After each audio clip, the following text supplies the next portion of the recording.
Let's get a little cherry tomato. Those are my favorite. Some basil, some mozzarella, a little bit in every bite.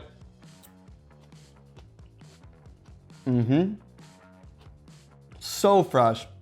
This is such a good salad for the summertime. Let's make it. All right, so the first step in making a caprese salad, caprese salad.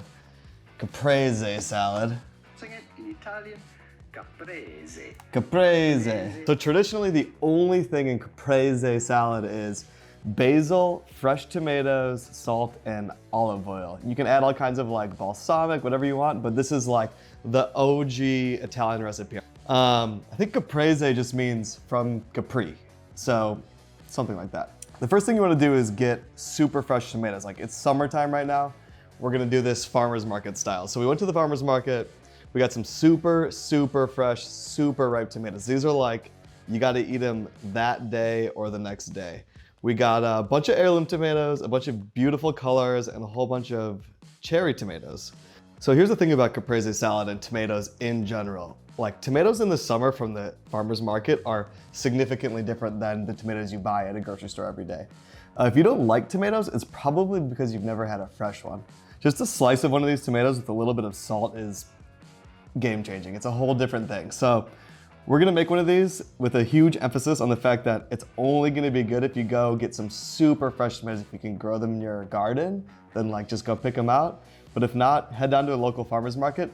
This whole situation at a farmer's market costs like $6. And we got this fucking monster tree of basil, okay? This was $3. I'm gonna make pesto. By the way, if you like pesto, click the link somewhere and watch the pesto video. But and by the way, like and subscribe to this channel if you like these videos, please. They don't make any money right now, and I'm desperate for attention, so just do that. But yeah, basil, all of this basil is gonna make a ton of pesto.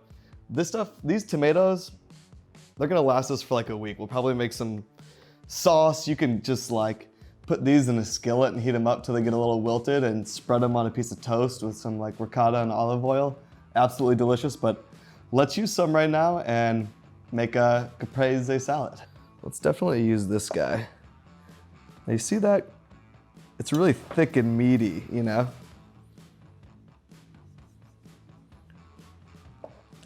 We got a couple of slices of this guy.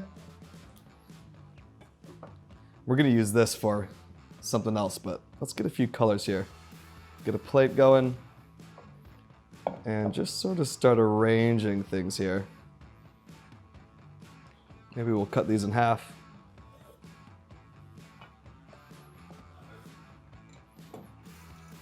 We're just going for variety. Oh my God. And mozzarella.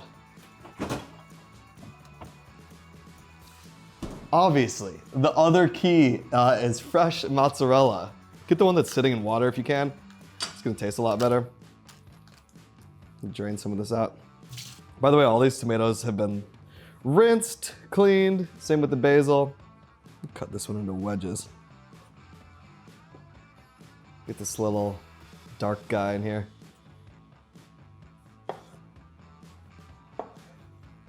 Get these whole slices in there. Kind of cut it as thin or as thick as you like. This is gonna look so much better than that classic, like, you know, slice of red beefsteak tomato, slice of thick mozzarella. It's gonna look better, and as we all know, you eat with your eyes as well, so if it looks good, it's gonna taste even better. All right, while I'm chopping tomatoes down there in the corner, I just want to give you a quick message from my friends at the Better Internet Initiative. These guys help me make these videos, and they have a message, and it is to get out and vote. The reason you should vote is because it really does matter. These races come super close, like every vote does matter. In 2018, there was a Virginia House race that became the 4th time a state legislative race was completely evenly split. Like, a judge settled the race by randomly selecting an incumbent's name from a ceramic bowl. Like, that's how this is being done in modern times. In 2015, a Mississippi congressional race was broken by drawing straws. So, you guys, like, it really, every vote matters, so get out there and vote. You know, you can ask the guy at the farmer's market, which is another reason to go to the farmer's market, like which tomatoes are sweeter, what tastes better. you know, he'll know. He'll tell you what can sit out on the counter for a long time, what can be eaten, what has to be eaten that day. Only put them in the fridge if you think they're gonna go bad, but otherwise just leave them out on the counter, they'll be just fine. All right, so this is already probably way too many tomatoes, as my camera woman just told me. But that's fine, because this is our dinner tonight, so it's all good. Now, we're gonna hit it with some fresh mozzarella.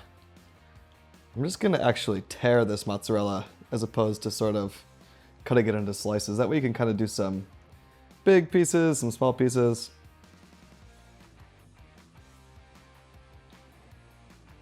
Yeah, this is gonna be delicious.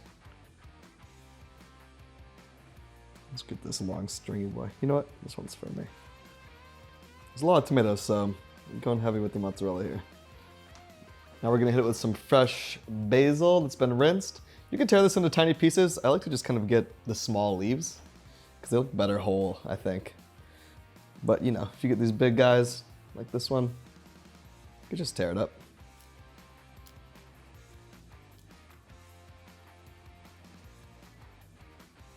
This is looking pretty good, if I don't say so myself.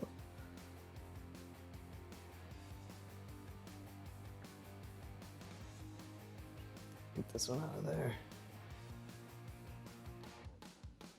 There we go. Now, flaky salt is crucial to this recipe. This is not regular salt. This is Molden's salt, but it's flaky sea salt, and you get these really, really big salt crystals in here, which gives us a nice crunch. So now we're just gonna hit it with a good amount of this flaky salt. This is gonna really, the flaky salt's gonna bring out the flavor in the tomatoes, so like really don't be shy with this stuff.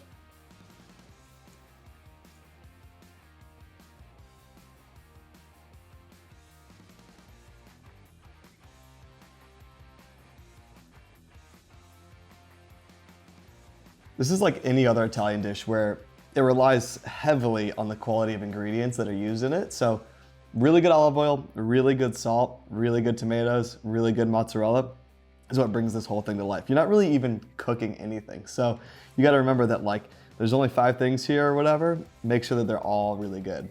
Basil too. All right, now hit it with some olive oil.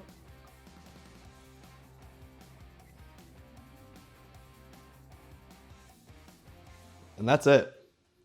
Caprese salad. It's done. Time to give it a taste.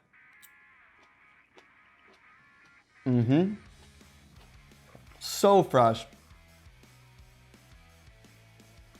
Tomatoes like this, can't even find them in the winter. Do this dish in the summer. Get some super fresh tomatoes from the farmer's market or from your garden and make a caprese salad. And that's it.